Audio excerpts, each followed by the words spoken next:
Hello, I'm Zorab. This is Byther Farm.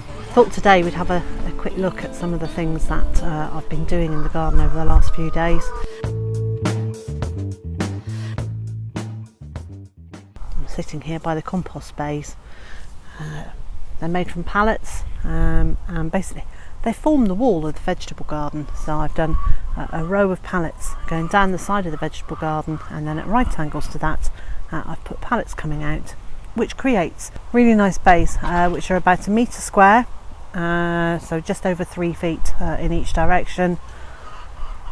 Really useful for putting stuff, for putting water barrels to collect rainwater, but most of all for making compost in. So last year I made compost in this bay, and now I'm going to start using this bay.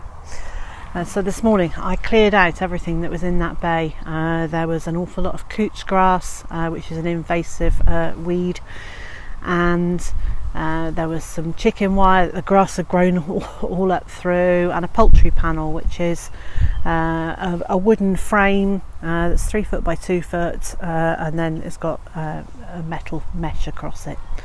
And there was a bag of weeds that I put there to start rotting down. And anyway, all of that's cleared out, and on the base of it I put a double layer of our paper feed sacks, so that hopefully will stop the couch grass coming up through. And then I took all the woody material and the dry material from last year's compost heap off the top of that, put it into this one to start a new heap this year. And this compost is starting to look really very good. It's moist and it's rich and it's crumbly. Lots of worms in it, lots of wildlife, and it smells of nothing except earth. I'm really pleased. It's probably the best compost we've made. And that compost has been helped greatly by the addition of lots and lots of urea over the year, and that seems to have helped it to break down to be a really rich, deep, dark, crumbly compost.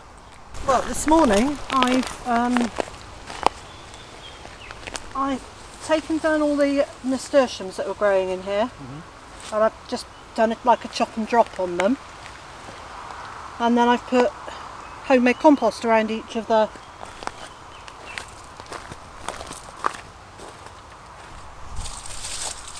But it's great, loads of these asparagus have got brand new roots coming, and not roots, shoots coming up. Okay.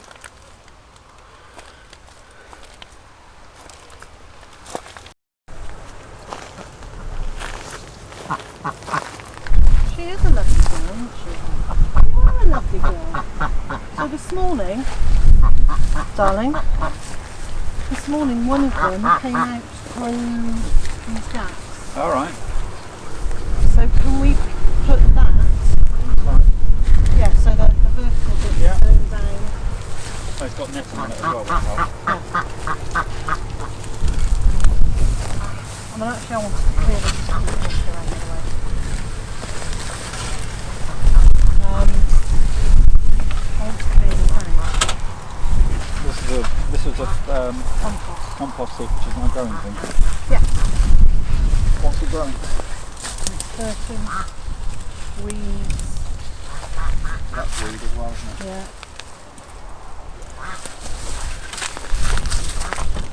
And then we lift this up. That's the engine. Yeah. Isn't it?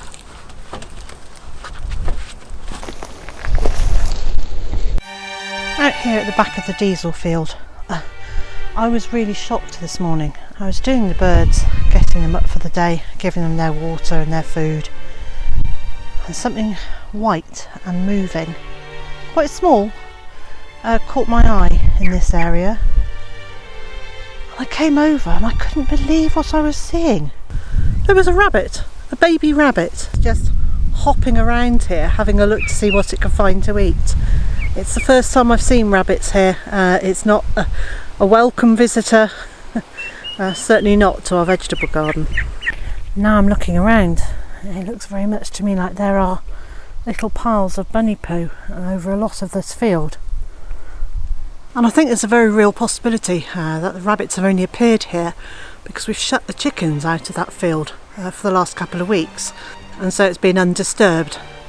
So today I've opened the door up again so the chickens can get out there.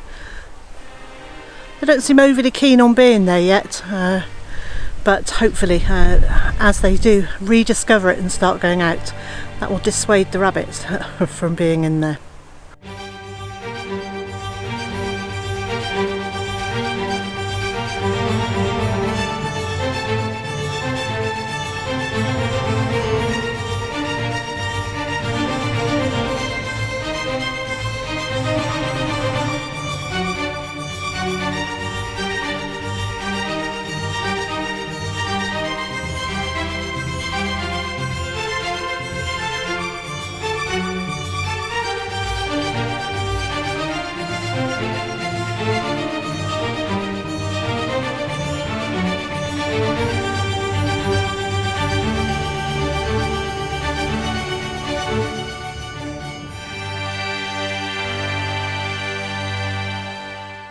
The turkeys have certainly found their feet now. They're quite happy to be wandering around the field with the rest of the birds. Some of them are less bright than others, I've got to say. They don't seem to know that when they go through a gateway, if they want to get back, they have to go through the same gateway. But they'll get the hang of it. One of my other tasks over the last couple of days has been to extend the framework for the runner beans. So I've now put cross pieces at about 6 to 7 feet high, running across there and joining up with the archway that has the squashes on it. So I've literally just threaded it through the netting on that, but what it will do is allow the runner beans to carry on growing across, and hopefully we'll be able to pick them from the pathway. So there I was, merrily working on radio programme stuff, and I get a call from Liz to come down and see something a little bit unusual and kind of magical actually. Down where the ducks were dibbling in the mud around their water bowl just underneath the trampoline, there was a bit of spilt water, and there were quite a lot of bees. We thought, hang on, are they burrowing underground? Are they making a nest there? No, they were drinking. They were drinking from little bits of puddle that weren't deep enough for them to drown in, but were just deep enough for them to get a good drink. So it was quite nice to see bees having a little bit of a drink. It was almost like going to the bee pub. Whew, it is getting seriously warm out here. Quick update on the elderberries. They're forming berries very nicely now, and hopefully we'll get a bit of rain so they can plump out before they ripen. Well, that's it from me. I'm heading indoors to get into some shade. And so, wherever you are in the world and whatever you've got planned for today, I hope it's a good one, and I also hope you'll join me again next time.